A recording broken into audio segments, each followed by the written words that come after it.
ನಮಸ್ತೆ and welcome to biostudies. Human ರಿಪ್ರೊಡಕ್ಷನ್ನಲ್ಲಿ ನಾವು ಫೀಮೇಲ್ ರಿಪ್ರೊಡಕ್ಟಿವ್ ಸಿಸ್ಟಮ್ ಬಗ್ಗೆ ಸ್ಟಡಿ ಮಾಡ್ತಾ ಇದ್ವಿ. In that we have completed entire female reproductive system. ಅದರಲ್ಲಿ ಪ್ರೈಮರಿ ಸೆಕ್ಸ್ ಆರ್ಗನ್ಸ್ ಮತ್ತು ಸೆಕೆಂಡರಿ ಸೆಕ್ಸ್ ಆರ್ಗನ್ಸನ್ನು ಕಲ್ತಿದ್ದೀವಿ. In the previous video we have studied the female external genital organs, that is ಉಲ್ವಾ ಅಥವಾ vulva ಅಂತಲೂ ಕರೀತಾರೆ, VULVA. ಅದಾದಮೇಲೆ ನೆಕ್ಸ್ಟ್ ಬರುವಂತಹದ್ದು mammary glands. And remember, in case of females the mammary glands are also connected with the reproductive system. Now what are these mammary glands? ಈ mammals ಅಂತ ನಾವೇನು ಹೇಳ್ತೀವಲ್ಲ, ಸ್ತನಿಗಳು ಅಂತ ಫಸ್ಟ್ ಪ್ಯೂನಲ್ಲಿ ನಾವು ಆ್ಯನಿಮಲ್ ಕಿಂಗ್ಡಮ್ನಲ್ಲಿ ಕಲ್ತಿದ್ವಿ. ಸೊ ಈ ಮ್ಯಾಮಲ್ಸದ್ದು ಒಂದು ಕ್ಯಾರೆಕ್ಟರಿಸ್ಟಿಕ್ ಫೀಚರ್ ಏನು? Presence of a mammary glands. ಹೌದಾ? ನಾವು these mammary glands, they are present in both male and female, correct? They are present in both male and female, but in male they are rudimentary. That, what do you mean by rudimentary? They are non-functional anta artha. And in case of females they are functional, especially after the parturition, correct? And during the lactation period. So in case of males they are non-functional, and in case of females they are functional in nature. Glands ಅಂತ ಹೇಳಿದ ಮೇಲೆ, ಗ್ರಂಥಿಗಳು ಅಂತ ಹೇಳಿದರೆ, we know that there are two types of glands. ಯಾವ್ಯಾವುದು? ಒಂದು endocrine gland ಮತ್ತು ಇನ್ನೊಂದು ಎಕ್ಸೋಕ್ರೈನ್ ಗ್ಲ್ಯಾಂಡ್. ಎಂಡೋಕ್ರೈನ್ ಗ್ಲ್ಯಾಂಡ್ ಅಂದರೆ ಏನು? ಅಂತಹ ಗ್ರಂಥಿಗಳು ಹಾರ್ಮೋನ್ಸನ್ನು ಸಿಕ್ರೀಟ್ ಮಾಡಬೇಕು. ಆ ಹಾರ್ಮೋನ್ಸು ಬ್ಲಡ್ ಮೂಲಕ ಬಾಡಿ ಒಳಗಡೆ ಬೇರೆ ಬೇರೆ ಪಾರ್ಟ್ಸಿಗೆ ಅದು ಸರ್ಕ್ಯುಲೇಟ್ ಆಗಬೇಕು. ಅದು ಯಾವುದು? Endocrine gland. ಎಕ್ಸೋಕ್ರೈನ್ ಗ್ಲ್ಯಾಂಡ್ ಅಂದರೆ ಏನು? ಯಾವುದೇ ಒಂದು ಗ್ರಂಥಿಗೆ ಒಂದು ಡಕ್ಟ್ ಅಂದರೆ ಒಂದು ನಾಳ ಅಂತ ಇರಬೇಕು. And that duct it has to directly open on the skin surface. So ಅಂತಹ ಗ್ರಂಥಿಗಳನ್ನು ನಾವು ಎಕ್ಸೋಕ್ರೈನ್ ಗ್ಲ್ಯಾಂಡ್ಸ್ ಅಂತ ಕರಿತೀವಿ. And remember, very very important, mammary glands, these are which type of glands? They are the exocrine glands. ಯಾಕೆ? Because they have a perfect duct. ಅಲ್ಲಿ ನಾಳ ಅಂತ ಇರುತ್ತೆ, ಮ್ಯಾಮರಿ ಡಕ್ಟ್ ಅಂತ ಇರುತ್ತೆ, ಲ್ಯಾಕ್ಟಿಫೆರಸ್ ಡಕ್ಟ್ ಅಂತ ಇರುತ್ತೆ. ನಾವು ಸ್ಟ್ರಕ್ಚರನ್ನು ಆಮೇಲೆ ನೋಡೋಣಂತೆ. ಸೊ ಈ ಮ್ಯಾಮರಿ ಗ್ಲ್ಯಾಂಡ್ಸ್ ಅನ್ನುವಂತಹ ಗ್ರಂಥಿಗಳೇನಿದ್ದಾವೆ ಅವಕ್ಕೆ ಡಕ್ಟ್ ಇರ್ತವೆ. And these mammary glands ultimately they open on the skin surface. So ಅವು ಡೈರೆಕ್ಟಾಗಿ ಸರ್ಫೇಸ್ ಮೇಲ್ಗಡೆ ಓಪನ್ ಆಗ್ತವೆ. Therefore they are the exocrine glands. Remember this word. Okay, now what is the position of mammary glands in man? ಬೇರೆ ಬೇರೆ ಆ್ಯನಿಮಲ್ಸ್ಗಳಲ್ಲಿ ಬೇರೆ ಬೇರೆ shape, ಬೇರೆ ಬೇರೆ ಪೊಸಿಷನನ್ನು ಹೊಂದಿರುವಂತಹ ಮ್ಯಾಮರಿ ಗ್ಲ್ಯಾಂಡ್ಸ್ ಸಿಗ್ತವೆ. And in case of man the mammary glands are present in the thoracic region, ಕರೆಕ್ಟಾ? ಇವಾಗ ಸೈಡಿಂದ ನೋಡಿದರೆ, okay, if you take a man,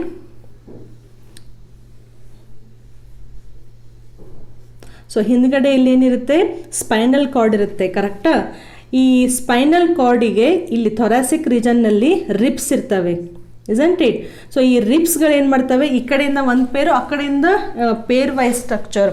so ಈ ರಿಬ್ಗಳೇನು ಮಾಡ್ತವೆ? ಮಧ್ಯದಲ್ಲಿ ರಿಬ್ ಕೇಜ್, ಒಂದು ಗೂಡನ್ನು ಫಾರ್ಮ್ ಮಾಡಿ ಅಲ್ಲಿ ನಮ್ಮದು ವಿಸ್ರಲ್ ಆರ್ಗನ್ಸ್ ಯಾವ್ಯಾವು? ಹಾರ್ಟ್ ಇರುತ್ತೆ, ಲಂಗ್ಸ್ ಇರ್ತವೆ, ಡೈಜೆಸ್ಟಿವ್ ಸಿಸ್ಟಮದ್ದು ಬೇರೆ ಪಾರ್ಟ್ಸ್ ಇರ್ತವೆ. ಸೊ ಥೊರಾಸಿಕ್ ರೀಜನ್ನಲ್ಲಿ, ಥೊರಾಸಿಕ್ ಪಾರ್ಟ್ನಲ್ಲಿ, ದಿಸ್ ಈಸ್ ಅ ಥೊರಾಕ್ಸ್, ಮುಂದ್ಗಡೆ ಇದು ಅಬ್ಡೋಮೆನ್ ಆಗಿರುತ್ತೆ, ಕರೆಕ್ಟಾ? ಸೊ ಈ ಥೊರಾಸಿಕ್ ಪಾರ್ಟ್ನಲ್ಲಿ ಏನು ರಿಬ್ಸ್ ಇರ್ತಾವಲ್ಲ, ನಾವು ದೀಸ್ ರಿಬ್ಸ್ ಇವತ್ರ ಮಧ್ಯದಲ್ಲಿ ಏನಿರುತ್ತೆ? ಇಂಟ್ರಕೋಸ್ಟಲ್ ಮಸಲ್ಸ್ ಇರುತ್ತೆ, ಕರೆಕ್ಟಾ? ಫಸ್ಟ್ ಪ್ಯೂನಲ್ಲಿ ನಾವು ಕಲ್ತಿದ್ದೀವಿ. ಸೊ ಇವತ್ತರ ಮಧ್ಯೆ ಹೀಗೆ ಇಂಟ್ರಕೋಸ್ಟಲ್ ಮಸಲ್ಸ್ ಕರೆಕ್ಟ್ ಆಗಿರ್ತವೆ. ಆ್ಯಂಡ್ ಇವೆಲ್ಲವೂ ಮುಂದ್ಗಡೆ ಏನು ಬರ್ತಾವಲ್ಲ, ಹಿಂದ್ಗಡೆಯಿಂದ ಮುಂದಕ್ಕೇನು ರಿಬ್ಸ್ ಬರ್ತಾವಲ್ಲ, ಈ ಮುಂದ್ಗಡೆ ಪೋರ್ಷನ್ನಲ್ಲಿ ಇವೆಲ್ಲವಕ್ಕೂ ಅಟ್ಯಾಚ್ ಆಗಿ ಪೆಕ್ಟೊರಾಲಿಸ್ ಮೇಜರ್ ಮಸಲ್ಸ್ ಇರ್ತವೆ. ನಾವು ಸೈಡಿಂದ ನೋಡ್ತಾ ಇದ್ದೀವಿ, okay? And this pectoral major muscle ಏನಿದೆಯಲ್ಲ, ಇದಕ್ಕೆ ಅಟ್ಯಾಚ್ ಆಗಿರುವಂತಹ ಸ್ಟ್ರಕ್ಚರ್ಸ್ಗಳು ಯಾವುವು? Mammary glands. ಇದನ್ನೇ ನೀವು ಫ್ರಂಟ್ ವ್ಯೂನಲ್ಲಿ ನೋಡಿದರೆ, ನಾವು this is the thoracic portion, correct? Now these are the arms, just imagine, okay? So ಇಲ್ಲಿ ನಮಗೆ ಇವೇನಿವು ರಿಬ್ಸ್ ಇರ್ತವೆ, ಕರೆಕ್ಟಾ? ಸೊ ಈ ರಿಬ್ಸಿಗೆ ಮೇಲ್ಗಡೆಯಿಂದ ಯಾವ ಟಿಶ್ಯೂ ಇರುತ್ತೆ? ಇದು ಮಸ್ಕ್ಯುಲರ್ ಟಿಶ್ಯೂ ಯಾವುದಿರುತ್ತೆ? ಪೆಕ್ಟೊರಾಲಿಸ್ ಮೇಜರ್ ಮಸಲ್ಸ್ ಹಿಂಗೆ ಅಟ್ಯಾಚ್ ಆಗಿರ್ತವೆ, ಓಕೆ. ಆ್ಯಂಡ್ ಈ ಮೇಜರಾಲಿಸ್ ಏನು ಮಸಲ್ಸ್ ಇದಾವಲ್ಲ ಇವಕ್ಕೆ ಅಟ್ಯಾಚ್ ಆಗಿ here in the thoracic portion we will get one pair of mammary glands. ಕೆಲವೊಂದು ಎನಿಮಲ್ಸ್ಗಳಲ್ಲಿ ಫಾರ್ ಎಕ್ಸಾಂಪಲ್ ನೀವು ಕೌ ಮತ್ತು ಬಫೆಲೋವನ್ನು ತೊಗೊಂಡ್ರೆ mammary glands are present in the abdominal portion. ನೀವು ಆಕಳ ನಿಂತಾಗ ನೋಡಿ ಬೇಕಾದ್ರೆ ಯಾವುದು ಅಬ್ಡಾಮಿನಲ್ ಪೋರ್ಷನ್ನಲ್ಲಿ ಮ್ಯಾಮರಿ ಗ್ಲ್ಯಾಂಡ್ಸನ್ನು ಹೊಂದಿರುತ್ತೆ. ಅದೇ ನೀವು ರ್ಯಾಟನ್ನು ನೋಡಿದರೆ ರ್ಯಾಟ್ ಒಳಗಡೆ ಥೊರಾಸಿಕ್ ರೀಜನ್ನಲ್ಲೂ ಮ್ಯಾಮರಿ ಗ್ಲ್ಯಾಂಡ್ಸ್ ಇರುತ್ತೆ ಮತ್ತು ಅಬ್ಡಾಮಿನಲ್ ರೀಜನ್ನಲ್ಲೂ ಮ್ಯಾಮರಿ ಗ್ಲ್ಯಾಂಡ್ಸ್ ಇರ್ತವೆ. But in case of man one pair of mammary gland it is present in the thoracic region, functional, and they are present in thoracic region and they are attached to which type of muscles? They are attached to pectoral major muscles. Okay, now next if you take the mammary glands, ಈ ಗ್ಲ್ಯಾಂಡ್ಸ್ಗಳು ಏನಿದ್ದಾವೆ body ಒಳಗಡೆ ಇದ್ದಾವೆ ಕರೆಕ್ಟಾ, but ಹೊರಗಡೆಯಿಂದ ನಾವು ಇವನ್ನ breast ಅಂತ ಕರಿತೀವಿ, isn't it? and if you take the ಇದನ್ನ ಪೆಕ್ಟೋರಾಲಿಸ್ ಮೇಜರ್ ಅಂತಾನು ಕರೀತಾರೆ. Okay, don't get confused. ನಾವು ಈ ಮ್ಯಾಮರಿ ಗ್ಲ್ಯಾಂಡ್ಸ್ ಅನ್ನುವಂಥವುಗಳು ಅವು ಒಳಗಡೆ ಬಾಡಿ ಒಳಗಡೆ ಇರುವಂತಹ ಗ್ರಂಥಿಗಳು, ಬಟ್ ಹೊರಗಡೆಯಿಂದ ಈ ಮ್ಯಾಮರಿ ಗ್ಲ್ಯಾಂಡ್ಸ್ ಇರುವಂತಹ ಸ್ಟ್ರಕ್ಚರನ್ನು ನಾವು ಯೂಶ್ವಲಿ ಬ್ರೆಸ್ಟ್ ಅಂತ ಕರಿತೀವಿ. Okay, and if you take the structure one pair of breast in the thoracic region, correct? ನಾವು bit enlarged, so one pair of breast in the thoracic region of a man, and this breast it has a circular dark area, and this part we call it as a areola, right? And in the center of areola there will be a opening for all the mammary gland duct, and this we call it as a nipple. Correct? So one thing you have to remember, mammary gland, no doubt it is an exocrine gland. exocrine gland ಅಂದರೆ ಅದು surface ಮೇಲ್ಗಡೆ open ಆಗಬೇಕು. ಆ ಎಲ್ಲ mammary ಗ್ಲ್ಯಾಂಡ್ಸಿಂದ ಬರುವಂತಹ ಏನು duct ಇದಾವಲ್ಲ, ನಾಳ ಇದಾವಲ್ಲ, ಅವೆಲ್ಲವೂ ಒಂದೇ ಕಡೆ ಸೇರಿ ಓಪನ್ ಆಗುವಂತಹ ಒಂದು ಪ್ಲೇಸಿಗೆ ನಾವು ನಿಪ್ಪಲ್ ಅಂತ ಕರಿತೀವಿ, ಹೌದಾ?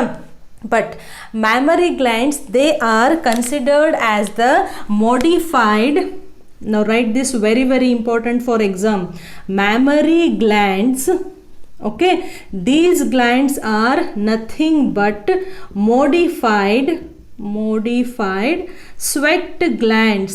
Remember, sweat glands ನೆನಪಿದೆಯಾ? ಎಕ್ಸೋಕ್ರೈನ್ ಗ್ಲ್ಯಾಂಡ್ ಇದ್ದು ಒಂದು ಟೈಪು ಸ್ವೆಟ್ಟನ್ನು ಪ್ರೊಡ್ಯೂಸ್ ಮಾಡುವಂತಹ, ಇವನ್ ಬಾಡಿ ಮೇಲ್ಗಡೆ ಎಲ್ಲ ಕಡೆ ಅವು ಸ್ಪ್ರೆಡ್ ಆಗಿರ್ತವೆ, ಎಕ್ಸ್ಪೆಷಲಿ ಈ ಪಾಮ್ ಒಳಗಡೆ, ಆಮೇಲೆ ಪಾದದ ಕೆಳಗಡೆ ಎಲ್ಲ ಜಾಸ್ತಿ ಸ್ವೆಟ್ ಗ್ಲ್ಯಾಂಡ್ಸ್ ಇರ್ತವೆ.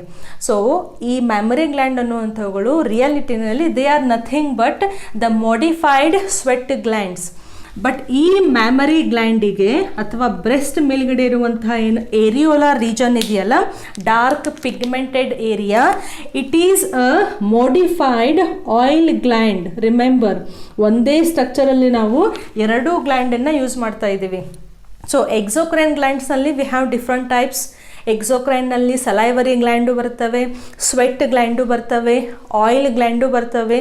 So in case of females, the mammary glands, they are the modified sweat glands, and areola region, it is the modified oil gland. So the secretion from this oil gland, it prevents the cracking, it prevents the dryness in the nipple. It always maintains one oily coat, okay, around the nipple region.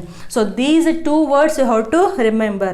Modified oil gland is a areola, and modified sweat glands are the mammary glands. So mammary glands, they are the sweat glands, okay, modified sweat gland. Now if you take the structure of mammary glands, so in the thoracic portion, first we will get the, now what are these are the ribs, correct? Okay, ಈ ribs ಮಧ್ಯದಲ್ಲಿ ಏನಿರುತ್ತೆ, intercostal muscles ಇರ್ತವೆ. So ಈ muscles ಮೂಲಕ ಈ ಒಂದಕ್ಕೊಂದು ರಿಬ್ಸ್ದು connection ಇರುತ್ತೆ. Okay, no these are the ribs. Okay, ಡ್ರಾಯಿಂಗನ್ನು ನಾನು ಈ ರೀತಿ ತೆಗಿತಾ ಇದ್ದೀನಿ. ಸೊ ಹಿಂದ್ಗಡೆ ಸ್ಪೈನಲ್ ಕಾರ್ಡ್ ಇದೆ, ಸ್ಪೈನಲ್ ಕಾರ್ಡಿಂದ ರಿಬ್ಸ್ ಇದ್ದಾವೆ. ಓಕೆ, ಸೊ ಈ ರಿಬ್ಸ್ ಮುಂದ್ಗಡೆ ಏನಿದ್ದಾವೆ ಪೂರ್ತಿ there is a pectoralis major muscles, correct? Pectoralis major muscle. Now attached to this muscle layer there will be a mammary gland. Okay, so this is the mammary gland. So ಒಂದ್ಸತಿ labeling ಮಾಡಿಬಿಡೋಣ. Now these are the ribs. Okay, draw along with me only. What are these? These are the muscles. Which type of muscles? They are the intercostal muscles. Muscles between the ribs. Now what are these? Blue color dark ಆಗಿ ತೋರಿಸೋಣ. These are the pectoral major muscles. Okay, now each mammary gland, okay, it is divided into many lobules. So each mammary gland has many lobules, and number of lobules you have to remember for the exam. Okay, now what are these? These are the mammary lobes. You first ಬರೋವೇನು lobes, and each mammary gland has nearly 15 to 20 mammary lobes. Okay, ಈ mammary lobes ಒಳಗಡೆ ಏನಿರ್ತವೆ? Mammary lobules ಇರ್ತವೆ. So no these are the mammary lobules. Okay, so first ದೊಡ್ಡದಾಗಿರುವಂಥದ್ದು ಯಾವುದು? ಅದು mammary lobe. ಈ mammary lobe ಒಳಗಡೆ ಏನಿರುತ್ತೆ? Bag like structure. We call them as the lobules. Okay, so here will write these are the mammary lobules. Okay, now these mammary lobules, they are the actual part where there will be a secretion of milk will takes place, and ee mammary lobule anna enlarge ಮಾಡಿ ನೋಡಿದ್ರೆ, now each mammary lobule enlarge ಮಾಡಿ ನೋಡಿದ್ರೆ it has a many secretory cells inside. Okay, and this portion, now this mammary lobule we call it as alveoli. So ಈ mammary ಲೋಬ್ಯೂಲ್ಸ್ನ ಏನಂತ ಕರಿತೀವಿ ನಾವು? ಅಲ್ವಿಯೋಲಾಯ್ ಅಂತ ಕರಿತೀವಿ. ಅಲ್ವಿಯೋಲಾಯ್ ವರ್ಡ್ ಇನ್ನೂ ಒಂದು ಕಡೆ ಯೂಸ್ ಮಾಡಿದ್ದೀವಿ. ಎಲ್ಲಿ ಹೇಳಿ? ರೆಸ್ಪಿರೇಟರಿ ಸಿಸ್ಟಮನ್ನು ಡ್ರಾ ಮಾಡಬೇಕಾದ್ರೆ ಟ್ರೇಕಿಯಾ ಇರುತ್ತೆ, ಆಮೇಲೆ ಅದು ಪ್ರೈಮರಿ ಬ್ರ್ಯಾಂಕ್ಯೂಲ್, ಸೆಕೆಂಡರಿ ಬ್ರ್ಯಾಂಕ್ಯೂಲ್ಸ್, ಅಲ್ಟಿಮೇಟ್ ಆಗಿ ಅಲ್ವಿಯೋಲಾಯ್ ಅಂತ ಸ್ಟ್ರಕ್ಚರ್ ಇರುತ್ತೆ ಅಂತ ಕಲ್ತಿದ್ವಿ. ನೆನಪಿದೆಯಾ? ಈ ರೀತಿ ಮುಂದ್ಗಡೆ. ಓಕೆ, ಸೊ ಇಲ್ಲಿ ಗ್ಯಾಸಿಯಸ್ ಎಕ್ಸ್ಚೇಂಜ್ ಆಗುತ್ತೆ ಅಂತ ಕಲ್ತಿದ್ವಲ್ಲ, ಸೊ ಅದು ಕೂಡ ಸೇಮ್ ವರ್ಡ್ ಅಲ್ವಿಯೋಲೈ. ಅಲ್ಲಿ ಇಲ್ಲಿಯೂ ಕೂಡ ಈ ಮ್ಯಾಮರಿ ಲೋಬ್ಸ್ ಒಳಗಡೆ ಏನು ಬ್ಯಾಗ್ ಲೈಕ್ ಸ್ಟ್ರಕ್ಚರ್ ಇದಾವಲ್ಲ, ಲೋಬ್ಯೂಲ್ಸ್ ಇದಾವಲ್ಲ, ಇವನ್ನ ನಾವು ಅಲ್ವಿಯೋಲೈ ಅಂತ ಕರಿತೀವಿ. ಇದರಲ್ಲಿ ಹೆಂಗಿರುತ್ತೆ? ಈ ಗ್ರೇಪ್ಸ್ ಅದೇನು ಬಂಚ್ ಇರುತ್ತಲ್ಲ, ಹೆಂಗೆ ಅಟ್ಯಾಚ್ ಆಗಿರ್ತಾವಲ್ಲ ಗ್ರೇಪ್ಸ್ ಎಲ್ಲವೂ, ಹಾಗೆ ಇಲ್ಲಿ ಸೆಲ್ಸ್ಗಳು ಒಂದಕ್ಕೊಂದು ಅಟ್ಯಾಚ್ ಆಗಿರ್ತವೆ. So this part we call it as a alveoli. ನಾವು ಈ ಎಲ್ಲ ಅಲ್ವಿಯೋಲಾಯಿಂದ there will be a duct. So ಈ ಎಲ್ಲ ಡಕ್ಟ್ಗಳು ಅಲ್ಟಿಮೇಟ್ ಆಗಿ ಒಂದಕ್ಕೊಂದು ಜಾಯಿನ್ ಆಗಿ they will come out of the mammary lobe. So ಒಂದೊಂದು ಮ್ಯಾಮರಿ ಲೋಬಿಂದ ಒಂದೊಂದು ಮ್ಯಾಮರಿ ಡಕ್ಟ್ ಹೊರಗಡೆ ಬರ್ತವೆ. ಸೊ ಎಕ್ಸಾಮಲ್ಲಿ if the mammary gland has 12 mammary lobes, how many will be the mammary duct? So ಈ ಪೂರ್ತಿ ಒಂದು ಲೋಬ್ ಇದೆಯಲ್ಲ, ಒಂದೊಂದು ಲೋಬ್ನಲ್ಲಿ ಇರುವಂತಹ ಲೋಬ್ಯೂಲ್ಸ್ನಿಂದ ಅಲ್ವಿಯೋಲೈಯಿಂದ ಎಲ್ಲ ಡಕ್ಟ್ಗಳು ಜಾಯಿನ್ ಆಗಿ they form a mammary duct. So what is this? This is nothing but the mammary duct. Mammary duct. Okay, next ಈ ಮ್ಯಾಮರಿ ಡಕ್ಟ್ಗಳು ಅಲ್ಟಿಮೇಟ್ ಆಗಿ ಎಲ್ಲಿ ಓಪನ್ ಆಗಬೇಕು? They have to open on the surface. ಕರೆಕ್ಟಾ? But before they open on the surface layer, they form a bulged structure. ಸ್ವಲ್ಪ ಹಿಂಗೆ wide ಆಗಿ bulge ಆಗಿರುವಂತಹ ಸ್ಟ್ರಕ್ಚರನ್ನು ಅವು ಫಾರ್ಮ್ ಮಾಡ್ತವೆ. And this structure, what do we call this? We call it as a ಆ್ಯಂಫ್ಯುಲಾ.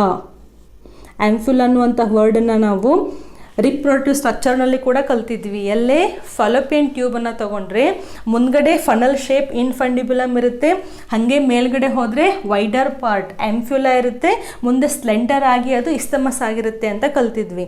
So usually ಒಂದು ಟ್ಯೂಬನ್ನು ಅಥವಾ ಒಂದು ಡಕ್ಟನ್ನು ತೊಗೊಂಡ್ರೆ ಅದು ಯಾವ ಭಾಗದಲ್ಲಿ ಸ್ವಲ್ಪ ಹಿಂಗೆ ಸ್ವೆಲ್ ಆಗಿರುತ್ತಲ್ಲ, ಇವಾಗ ಒಂದು ಡಕ್ಟ್ ಇದೆ, ಓಕೆ, ಅದು ಸ್ಟ್ರೇಟ್ ಆಗಿರುತ್ತೆ, ಯಾವುದೋ ಒಂದು ಪಾರ್ಟ್ನಲ್ಲಿ ಸ್ವಲ್ಪ ಹಿಂಗೆ ಉಪ್ಕೊಂಡಿರುತ್ತೆ, ಸೋಲನ್ನು ಅಥವಾ ಸ್ವೆಲ್ ಆಗಿರುತ್ತೆ.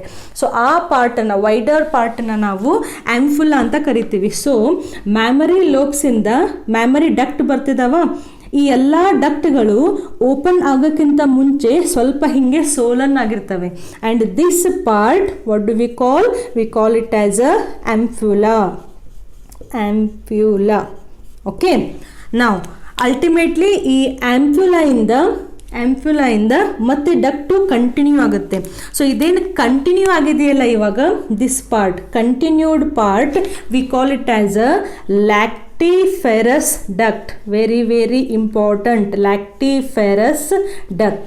ಸೊ ಎಲ್ಲ ಲ್ಯಾಕ್ಟಿಫರಸ್ ಡಕ್ಟ್ಗಳು they will come and they will open on the skin surface. And this portion, this is the opening for lactiferous duct and that we call it as a nipple. ಇಲ್ಲೇನು first draw ಮಾಡಿದ್ವಲ್ಲ ಸೆಂಟರ್ನಲ್ಲಿ, this is the portion.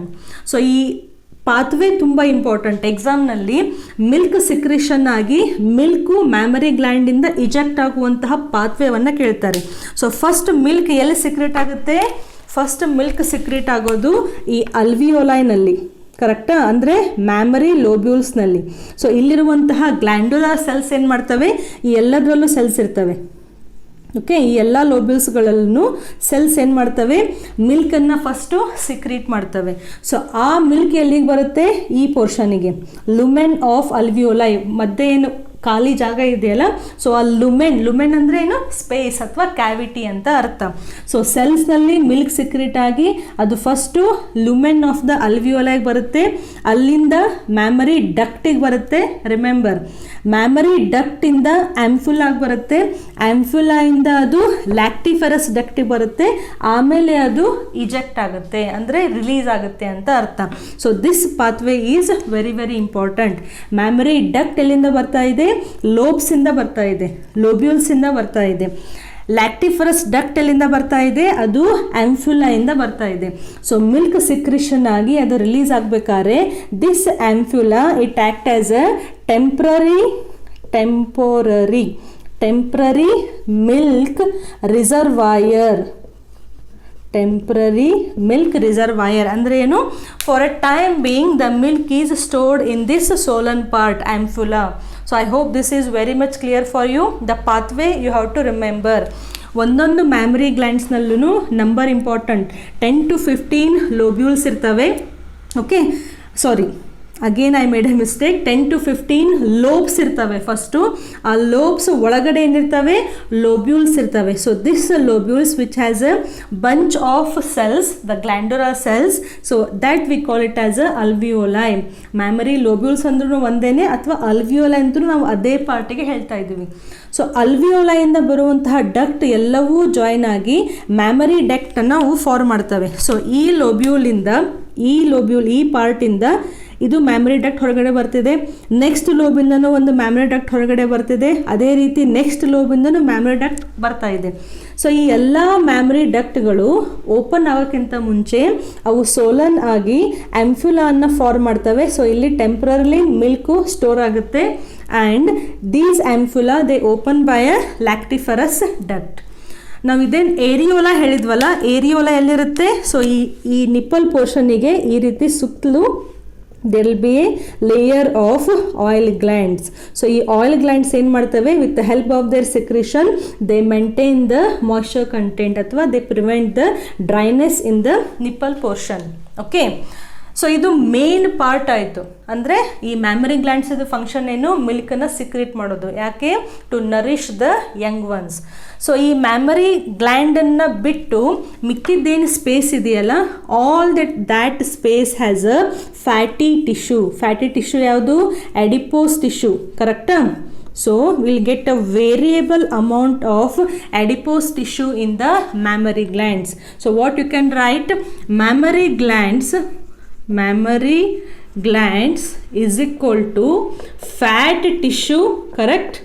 Fat tissue plus glandular part. Glandular part ಅಂದರೆ ಏನು? ಈ ಮಿಲ್ಕನ್ನು secrete ಮಾಡುವಂತಹ ಸ್ಟ್ರಕ್ಚರಿಗೆ ನಾನಿಲ್ಲಿ glandular part ಅಂತ ಬರ್ತಿದ್ದೀನಿ.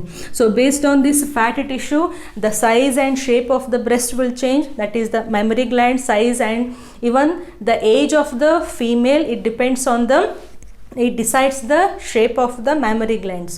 So ನೀವು ನೆನ್ಪಿಟ್ಕೋಬೇಕೇನು, mammary glands they are the modified sweat glands. ಅದರಲ್ಲಿರುವಂತಹ ಏರಿಯೋಲಾರ್ ಪಿಗ್ಮೆಂಟೆಡ್ ರೀಜನ್ ಏನಿದೆ ಬ್ಲ್ಯಾಕ್ ಕಲರ್ ಆಗಿ, that is the modified oil gland. 10 to 15 lobes ಇರ್ತವೆ. ಲೋಬ್ಸ್ನಲ್ಲಿ ಲೋಬ್ಯೂಲ್ಸ್ ಇರ್ತವೆ. ಆ ಲೋಬ್ಯೂಲ್ಸನ್ನು ಅಲ್ವಿಯೋಲಾ ಅಂತ ಕರಿತೀವಿ. ಅದರಲ್ಲಿ ಮಿಲ್ಕನ್ನು ಸಿಕ್ರೀಟ್ ಮಾಡುವಂತಹ ಗ್ಲ್ಯಾಂಡುಲರ್ ಸೆಲ್ಸ್ ಇರ್ತವೆ. ಈ ಲೋಬ್ಯೂಲ್ಸ್ಗಳು ಡಕ್ಟನ್ನು, ಮ್ಯಾಮರಿ ಡಕ್ಟನ್ನು ಫಾರ್ಮ್ ಮಾಡ್ತವೆ. ಅದು ನೆಕ್ಸ್ಟ್ ಆ್ಯಂಫುಲಾ ಆಗುತ್ತೆ. ಆ್ಯಂಫುಲಾಯಿಂದ ಲ್ಯಾಕ್ಟಿಫರಸ್ ಡಕ್ಟ್ ಆಗುತ್ತೆ. So name the duct, the main duct which is present in the mammary gland, it is the lactiferous duct.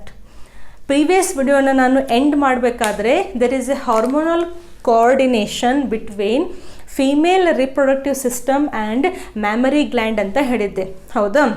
So mammary gland ಹೆಂಗೆ ಡೆವಲಪ್ ಆಗ್ತವೆ ಅಂದರೆ usually it starts from the puberty. So ಪ್ರೌಢಾವಸ್ಥೆ ಅಂತ ನಾವೇನು ಹೇಳ್ತೀವಿ, by birth mammary glands ಇರ್ತವೆ, but ಅವು develop ಆಗಿರೋದಿಲ್ಲ. ಸೊ ಪ್ಯೂಬರ್ಟಿ, ಪ್ರೌಢಾವಸ್ಥೆಗೆ ಬಂದ ಮೇಲೆ ಒಂದು ಹೆಣ್ಮಗು ಅಲ್ಲೇನಾಗುತ್ತೆ, ಹಾರ್ಮೋನ್ ಸಿಕ್ರೇಷನ್ ಜಾಸ್ತಿ ಆಗುತ್ತೆ. ಯಾವ್ಯಾವುದು? Female sex hormone oestrogen. So ಇಸ್ಟ್ರೋಜನ್ನು ಮತ್ತು ಪ್ರೊಜೆಸ್ಟ್ರಾನ್ ಜಾಸ್ತಿ ಆದಂಗೆ ಮ್ಯಾಮರಿ ಗ್ಲ್ಯಾಂಡ್ ಸ್ಟ್ರಕ್ಚರು ಬೆಳೀತಾ ಹೋಗುತ್ತೆ. ದ್ಯಾಟ್ ಮೀನ್ಸ್ ಈ ಎಲ್ಲ ಡಕ್ಟ್ ಆಗ್ಬೋದು, ಲೋಬ್ಸ್ ಆಗ್ಬೋದು, ಲೋಬ್ಯೂಲ್ಸ್ ಆಗ್ಬೋದು, under the hormonal control it will start developing. Especially ಇದೇನು ಅಲ್ವಿಯೋಲಾ ಇದೆಯಲ್ಲ, ಒಂದು ಡ್ರಾ ಮಾಡಿದ್ದೀವಲ್ಲ ಲೋಬ್ಯೂಲು, ಅದ್ರದ್ದೇನಿದೆ ಡಕ್ಟ್ ಇದೆಯಲ್ಲ, so this duct is because of the hormone oestrogen. Okay, so estrogen hormone it stimulates the development of duct in the mammary gland. And ಇದೇನು ಗ್ಲ್ಯಾಂಡುಲರ್ part ಇದೆಯಲ್ಲ, this is under the control of progesterone. So puberty 10 to 11 years ಬಂದಾಗ oestrogen ಮತ್ತು progesterone hormone level ಜಾಸ್ತಿ ಆಗ್ತಾ ಹೋಗುತ್ತೆ. So ಆ ಹಾರ್ಮೋನಿಂದ stimulate ಆಗಿ ಈ ಮ್ಯಾಮರಿ ಗ್ಲ್ಯಾಂಡ್ಸ್ಗಳು, ಮ್ಯಾಮರಿ ಡಕ್ಟ್ಗಳು ಬೆಳಿಲಿಕ್ಕೆ ಸ್ಟಾರ್ಟ್ ಆಗ್ತವೆ. ಆ್ಯಂಡ್ ಈ ಮ್ಯಾಮರಿ ಗ್ಲ್ಯಾಂಡ್ಸು ಫಂಕ್ಷನಲಿ ಯಾವಾಗ ಆ್ಯಕ್ಟಿವ್ ಆಗ್ತವೆ? ಫಂಕ್ಷನಲಿ ಆ್ಯಕ್ಟಿವ್ ಆಗಬೇಕು ಅಂತಂದರೆ ಅಲ್ಲಿ ಲ್ಯಾಕ್ಟೇಷನ್ ಅಂತ ಬರಬೇಕು. ಇದೇ ಚಾಪ್ಟರದ್ದು ಕೊನೆಯದಲ್ಲಿ ನಾವು ಲ್ಯಾಕ್ಟೇಷನನ್ನು ಓದ್ತೀವಿ. ಆವಾಗ ನಾವು ಕಂಪ್ಲೀಟಾಗಿ ಪ್ರೊಸೆಸ್ಸನ್ನು, ಫೀಡ್ಬ್ಯಾಕ್ ಮೆಕ್ಯಾನಿಸಮನ್ನು ಸ್ಟಡಿ ಮಾಡೋಣ. So duct is because of oestrogen hormone and the glandular part is under the progesterone hormone. There is one more hormone, remember, prolactin. Okay, ಇಲ್ಲಿ ಕೂಡ ಲ್ಯಾಕ್ಟಿನ್ ಅಂತ ಇದೆ. ಸೊ ಲ್ಯಾಕ್ಟಿನ್ ಏನು ಮಾಡುತ್ತೆ, ಡಕ್ಟ್ ಬೆಳೆದಿದೆ, ಗ್ಲ್ಯಾಂಡು ಬೆಳೆದಿದೆ, ಬಟ್ ಆ ಗ್ಲ್ಯಾಂಡ್ಸು ಮಿಲ್ಕನ್ನು ಸಿಕ್ರೀಟ್ ಮಾಡಬೇಕಲ್ಲ. ಸೊ ಈ ಸೆಲ್ಸ್ಗಳು ಮಿಲ್ಕನ್ನು ಸಿಕ್ರೀಟ್ ಮಾಡಲಿಕ್ಕೆ ಯಾವ ಹಾರ್ಮೋನ್ ಸ್ಟಿಮ್ಯುಲೇಟ್ ಮಾಡಬೇಕು? ಪ್ರೋಲ್ಯಾಕ್ಟಿನ್ ಹಾರ್ಮೋನು ಸ್ಟಿಮ್ಯುಲೇಟ್ ಮಾಡಬೇಕು. So even during pregnancy time ಆ ಪೀರಿಯಡ್ನಲ್ಲೂ ಇಸ್ಟ್ರೋಜನ್ ಮತ್ತು ಪ್ರೊಜೆಸ್ಟ್ರಾನು ಜಾಸ್ತಿ ಇರುತ್ತೆ, ಹಾರ್ಮೋನಲ್ ಲೆವೆಲ್ಲು. ಸೊ ಆವಾಗ ಪ್ರೆಗ್ನೆನ್ಸಿನಲ್ಲೂ ಕೂಡ there will be a development of duct and glandular part. Parturition ಆದಮೇಲೆ ಪ್ರೋಲ್ಯಾಕ್ಟಿನ್ ಹಾರ್ಮೋನ್ ಏನು ಮಾಡುತ್ತೆ, ಮಿಲ್ಕನ್ನು ಸಿಕ್ರೀಟ್ ಮಾಡಲಿಕ್ಕೆ ಸ್ಟಿಮ್ಯುಲೇಟ್ ಮಾಡುತ್ತೆ. ಸೊ ಡೆವಲಪ್ಮೆಂಟ್ ಅಂತೂ ಆಲ್ರೆಡಿ ಆಗಿದೆ. Under the control of this prolactin hormone all these cells they will start secreting the milk. But milk secrete ಆಗ್ತಾ ಇದೆ, ಬಟ್ ಆ ಸಿಕ್ರೀಟ್ ಆದಂತಹ ಮಿಲ್ಕು ಗ್ಲ್ಯಾಂಡಿಂದ ಹೊರಗಡೆ ಬರಬೇಕಲ್ಲ, isn't it? Ejection of milk has to takes place. So ಅದನ್ನು ಯಾರು ಮಾಡ್ತಾರೆ? Oxytocin ಮಾಡುತ್ತೆ. Oxytocin, remember all these. Oxytocin ಎಲ್ಲಿಂದ ಬರುತ್ತೆ? ಜಸ್ಟ್ ರಿವಿಷನ್ ಇದ್ದಂಗೆ. Oxytocin it is released from the posterior pituitary. Anterior ಪಿಟ್ಯೂಟರಿಯಿಂದ ಏನು ಬರುತ್ತೆ? ಪ್ರೋಲ್ಯಾಕ್ಟಿನ್ ಬರುತ್ತೆ. ಸೊ ಪ್ರೋಲ್ಯಾಕ್ಟಿನ್ ಏನು ಮಾಡುತ್ತೆ? ಮಿಲ್ಕನ್ನು ಸಿಕ್ರೀಟ್ ಮಾಡಲಿಕ್ಕೆ ಅದು ಸ್ಟಿಮ್ಯುಲೇಟ್ ಮಾಡುತ್ತೆ. ಸಿಕ್ರೀಟ್ ಆದಂತಹ ಮಿಲ್ಕು ಬೇಬಿ ಇಲ್ಲಿ ಸಕ್ಲಿಂಗ್ ಮಾಡಬೇಕಾದ್ರೆ ಆ ಮಿಲ್ಕನ್ನು ಇಜೆಕ್ಟ್ ಮಾಡಲಿಕ್ಕೆ ಆಕ್ಸಿಟೋಸಿನ್ ಹಾರ್ಮೋನು ಹೆಲ್ಪ್ ಮಾಡುತ್ತೆ. So all these hormones also you have to remember. Estrogen and progesterone, development of the mammary gland structure, prolactin, secretion of the milk, and oxytocin, ejection of the milk. The hormonal control again we'll study in the lactation part. Right, so this is all about the mammary glands. You can take the screenshot. Very very important is this part. Okay, ಎಕ್ಸಾಮಿಗೆ important sweat gland ಮತ್ತು oil gland ಮೊಡಿಫಿಕೇಷನ್ನು. And next important is the pathway of milk secretion and release of the milk. Pathway ಏನು ಕ್ವಿಕ್ಕಾಗಿ ಒಂದ್ಸತಿ. First milk secrete ಆಗೋದು alveoli ಪಾರ್ಟ್ನಲ್ಲಿ. ಅಲ್ವಿಯೋಲೈಯಿಂದ mammary duct, number ಹಾಕೋಣ ಇಲ್ಲಿ. ಫಸ್ಟ್ ಎಲ್ಲಿ ಸಿಕ್ರೆಟ್ ಆಗುತ್ತೆ, ಮ್ಯಾಮರಿ ಲೋಬ್ಯೂಲ್ಸ್ನಲ್ಲಿ ಸಿಕ್ರೆಟ್ ಆಗುತ್ತೆ. ಅಲ್ಲಿಂದ ಮ್ಯಾಮರಿ ಡಕ್ಟಿಂದ ಆ್ಯಂಫ್ಯುಲಾಗಿ ಬರುತ್ತೆ. ಆ್ಯಂಫ್ಯುಲಾಯಿಂದ ಲ್ಯಾಕ್ಟಿಫರಸ್ ಡಕ್ಟಿಗೆ ಬರುತ್ತೆ. ಈ ಡಕ್ಟ್ ಮೂಲಕ ಅದು ಥ್ರೂ ನಿಪ್ಪಲ್ ಇಟ್ ಈಸ್ ಸಕಲ್ಡ್ ಅಥವಾ ಇಟ್ ಈಸ್ ಇಜೆಕ್ಟೆಡ್ ಅಂತ ಹೇಳ್ತಾರೆ, milk ejection. So all these points you have to remember with respect to the mammary glands. ಮುಂದಿನ ವಿಡಿಯೋದಲ್ಲಿ very important anatomy of microscopic anatomy of ovary ಮತ್ತು oogenesis. Male reproductive ಸಿಸ್ಟಮ್ನಲ್ಲಿ ನಾವು microscopic anatomy of testis and ಅಲ್ಲಿ ಯಾವುದಿತ್ತು spermatogenesis ಅಂತ ಕಲ್ತಿದ್ವಲ್ಲ, ಅದನ್ನೇ ನಾವಿಲ್ಲಿ structure of ovary and oogenesis ಪ್ರೊಸೀಜರನ್ನು ಸ್ಟಡಿ ಮಾಡೋಣ. Very interesting and that will take in the next video. Till then stay safe. ಇದ್ರದ್ದು ನೋಟ್ಸು ಡಿಸ್ಕ್ರಿಪ್ಷನ್ ಬಾಕ್ಸ್ನಲ್ಲಿ ಇದೆ, ಒಂದ್ಸತಿ ರೆಫರ್ ಮಾಡಿ. Will meet again in the next video. Thank you for watching.